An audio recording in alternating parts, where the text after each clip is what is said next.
கர்த்தருடைய பரிசுத்தமுள்ள நாமத்திற்கு ஸ்தோத்திரம். இன்றைய நாளின் கர்த்தருடைய வார்த்தையாக யாத்ராகமம் 3ஆம் அதிகாரம் 5வது வசனம். அப்பொழுது அவர், இங்கே கிட்டி சேராயாக, உன் கால்களில் இருக்கிற பாதரட்சியை கழற்றி போடு, நீ நிற்கிற இடம் பரிசுத்த பூமி என்றார்.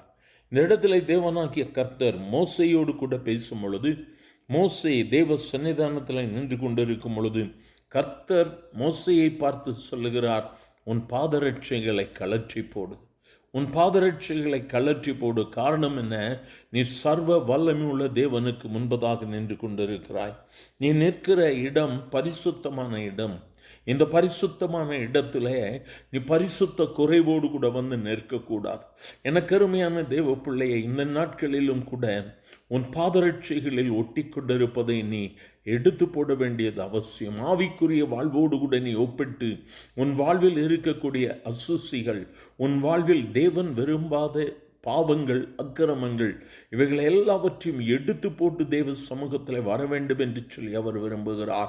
ஒருவேளை என்னுடைய ஜெபத்திற்கு பதிலே கிடைப்பதில்லை, நான் ஜெபித்து பிரயோஜனம் இல்லை, சோர்ந்து போனேன், பலவிதங்களில் பலவிதமான முறுமுறுப்புகள் அல்லது பலவிதமான கம்ப்ளைண்ட்ஸ் நீங்கள் சொல்லிக்கொண்டிருக்கலாம். உன் இதயத்தை ஆராய்ந்து பார். எந்த இடத்தில் நீ தேவனை விட்டு விலகி இருக்கிறாய்? எந்த இடத்துல நீ தேவனை விட்டு விட்டாய்? யோசித்து பார். கர்த்தர் உனக்கு கொடுத்த வார்த்தைகள் அநேகம் உண்டு. கர்த்தர் உன்னை வழிநடத்தின பாதைகள் எப்படிப்பட்ட வறட்சியான காலங்களில் அவர் உன்னை வழி நடத்தி வந்தார். அவைகளை எல்லாவற்றையும் மறந்துவிட்டு ஒருவேளை ஆண்டவரை விட்டு தூரம் சென்றிருப்பாயானால், இவளையிலே தேவனாகிய கர்த்தர் உன்னை மீண்டுமாக அவருடைய சமீபத்தில் அழைக்கிறார்.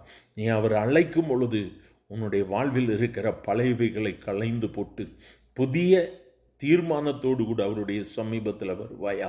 அவருடைய அருகில் வருவாயா? வந்து சொல்லுவாயா, ஆண்டவரே, உங்கள் பிள்ளை நான் வந்திருக்கிறேன்ப்பா, உங்கள் சத்தத்தை கேட்டு வந்திருக்கிறேன், உங்களை விட்டு நான் தூரம் போனது உண்மைதான், ஆனால் மீண்டுமாய் உங்கள் சமூகத்தில் வந்திருக்கிறேன். அன்று தேவனாகிய கர்த்தர் மோசையை பார்த்து சொன்னார், நீ நிற்கிற இடம் பரிசுத்த பூமி, உன் பாதரட்சைகளை கழற்றி போடு என்று தேவனாகிய கர்த்தர் கேட்கிறவங்களை ஒவ்வொருவரோடும் கூட பேசுகிறார். உன் இதயத்தில் இருக்கிற வேண்டாதவைகளை களைந்து போடு. கர்த்தர் உன்னை ஆசீர்வதிக்க விரும்புகிறார். தடைகளை எடுத்து போடுவாயா? உன்னுடைய வாழ்வில் இன்னும் தெரிந்தும் தெரியாமலும் செய்கிற எல்லாவற்றையும் விட்டு ஆண்டவரே, இதோ உம்முடைய அடிமை வந்துவிட்டேன் என்று ஒப்பு கொடுப்பாயானால், you will see a miracle happening in your life today. இந்த இயேசு உன்னை தொடுவார், ஆசீர்வதிப்பார். அவரை நோக்கி பார்க்கலாமா? எங்கள் அன்பின் ஆண்டவரே, ஆசீர்வதிக்கப்பட்ட இந்த நல்ல காலை வேளைக்காக நன்றி அப்பா. அன்று பாதரட்சியை கழற்றின பொழுது மோசையோடு கூட பேசி உனக்கு மேன்மையான ஒரு அழைப்பை கொடுத்த கர்த்தர் இந்த நாளிலும் தங்களுடைய இதயத்தில் வேண்டாதவைகள் எல்லாவற்றையும் எடுத்து போட்டு, அப்பா என்னையும் ஆசீர்வதியும் என்று சொல்லி கெஞ்சி உம்முடைய சமூகத்தில் வந்து நிற்கிற உம்முடைய பிள்ளைகளை ஒரு விசை கூட தொடுங்கப்பா. வேண்டாதவைகள் இருதயத்தில் இருந்து வெளியேறட்டும் ஆண்டவரே. பாவங்கள், சாபங்கள் வெளியேறட்டும் ஆண்டவரே.